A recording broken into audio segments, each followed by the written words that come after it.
Available નથી, તો શું કરશું? કંઈક તો બનાવવું પડશે ને ભાઈ. લંચ છે, લંચની થાળી જોવા ખાવા તો બધાને જોશે, તો આપણે બનાવી નાખશું મેથીની ભાજી. મારી પાસે ફ્રોઝન અવેલેબલ છે.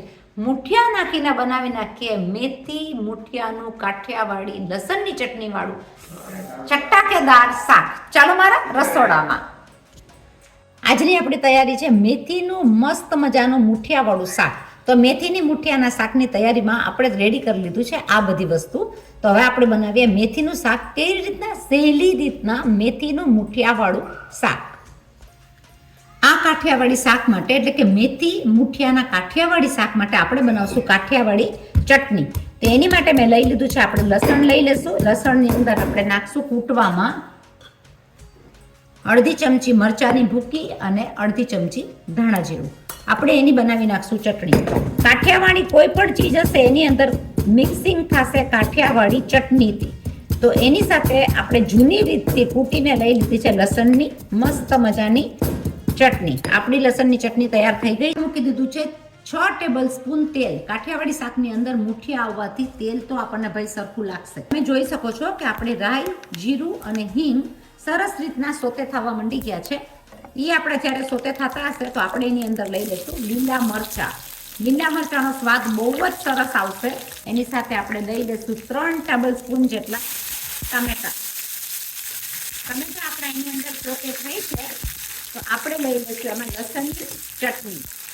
આ આપણી લસણની ચટણી અને ટમેટાને સાથે સોતે કરી નાખશું, જેથી કાઠિયાવાડી સ્વાદને સુગંધ અને સ્વાદ બંને આપણી શાકની અંદર આવી જાય. આપણે મીડિયમ તાપે આપણે એને 2 મિનિટ માટે કરશું સોતે.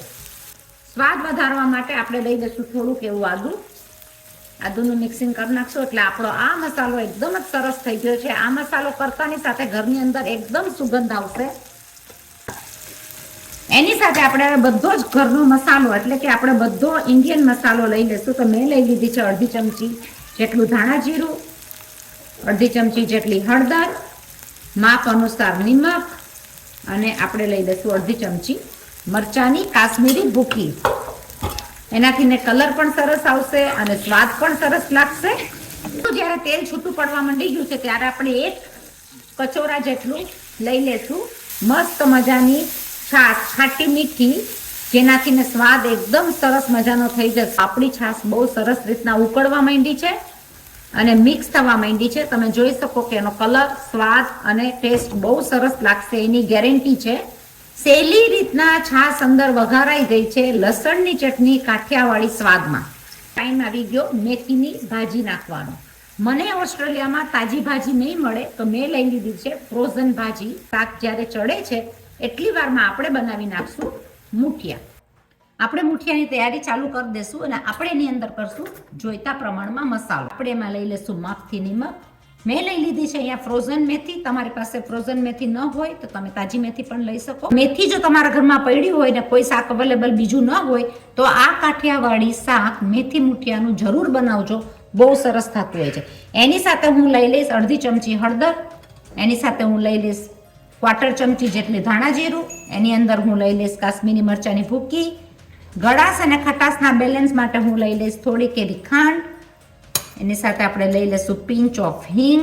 એની અંદર તેલ એટલે કે 1 ટીસ્પૂન જેટલું તેલ, 4 પિંચ જેટલી સોડા બાયકાર. સોડા બાયકારની અંદર હું લઈ લઈશ, એની ઉપર આપણે લઈ લઈશું એને એક્ટિવેટ કરવા માટે માપથી લીંબુ. લીંબુ અને ખાંડનો સ્વાદ બહુ સરસ આવશે. એની સાથે હું લઈ લઈશ 1 વાટકી જેટલો ચણાનો લોટ. આને મિક્સ કરીને આપણે બનાવી નાખશું મુઠિયા. આપણે એને કરી નાખશું જરાક એવું પાણી નાખીને મિક્સ. આની અંદર જરૂર પડે તો જ તમને પાણી લેવાનું, નહીતર એના મિક્સિંગની અંદર જ મુઠિયાનો લોટ બંધાઈ જતો હોય છે.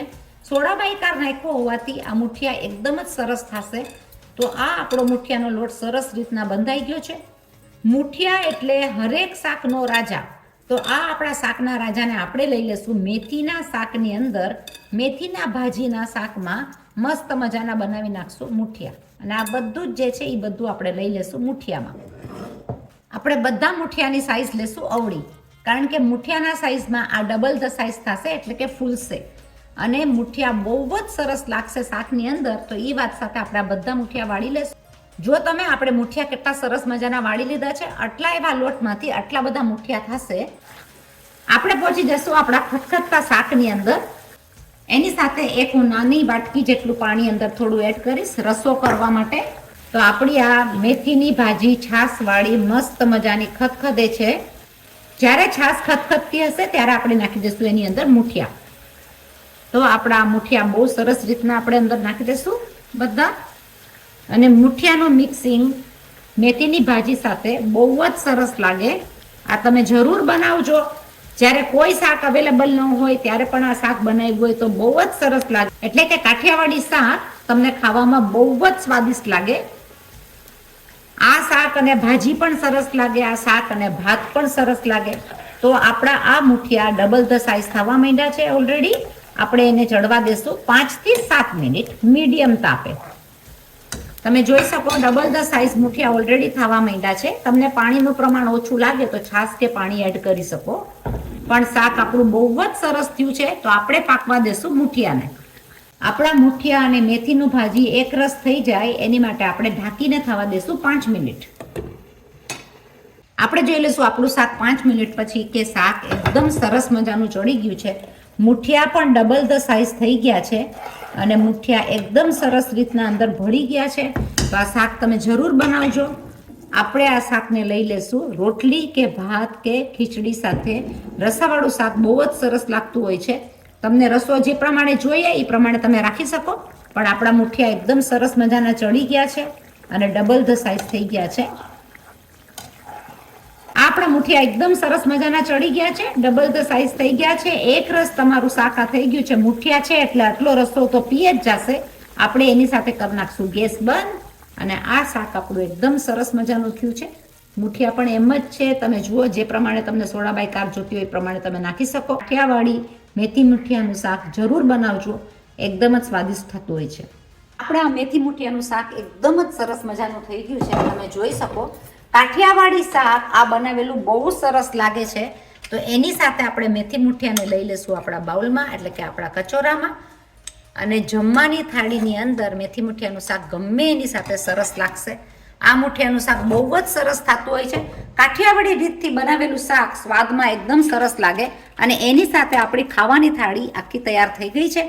જમવાની થાળી તમે જોઈ શકો ફરાળી શાક, દાળ ભાત, શાક રોટલી, ભીંડા બટેટાનું સૂકું શાક, એની સાથેની પૂણી માખણ જેવી રોટલી, ભાત, બધી વસ્તુ આપણી થાળી તૈયાર છે. એની સાથે આપણે લઈ લીધી છે કાઠિયાવાડી મુઠિયાનું મેથીવાળું શાક. આ તમને બહુ જ સરસ લાગશે. સ્વાદમાં બહુ ફાઇન લાગતું હોય છે અને હેલ્થ માટે પણ બહુ જ સારું. કારણ કે મેથીની ભાજી છે, હેલ્થ રિલેટેડ. કાઠિયાવાડી સ્વાદનો સ્વાદ એકદમ અનેરો લાગે છે. સાવ જ સહેલું શાક છે, જરૂર બનાવજો. સ્વાદમાં બહુ સરસ હોય છે. સબસ્ક્રાઇબ કરો અમારી ચેનલને લાઈફ ઇન ઓસ્ટ્રેલિયા વિથ બીના મોદી. આવી ઇઝી સહેલી થાળી તમને બહુ જોવા પડશે. તો સબસ્ક્રાઇબ કરો, લાઈક કરો, શેર કરો, કોમેન્ટ જરૂર કરો. તમને આ શાક કેવું લાગ્યું? પાછા મળ્યા નવી રેસીપી સાથે. ત્યાં સુધી stay safe and bye bye. આપણે કાઠિયાવાડી શાકની અંદર લસણની ચટણી જે નાખી એનાથી સ્વાદ એકદમ જ સરસ લાગતું હોય છે. જ્યારે કોઈ પણ શાક અવેલેબલ ન હોય ત્યારે મેથી અને મુઠિયા એટલે શાકનો રાજા, એ તમે નાખીને બનાવજો. બહુ સ્વાદિષ્ટ થતું હોય છે.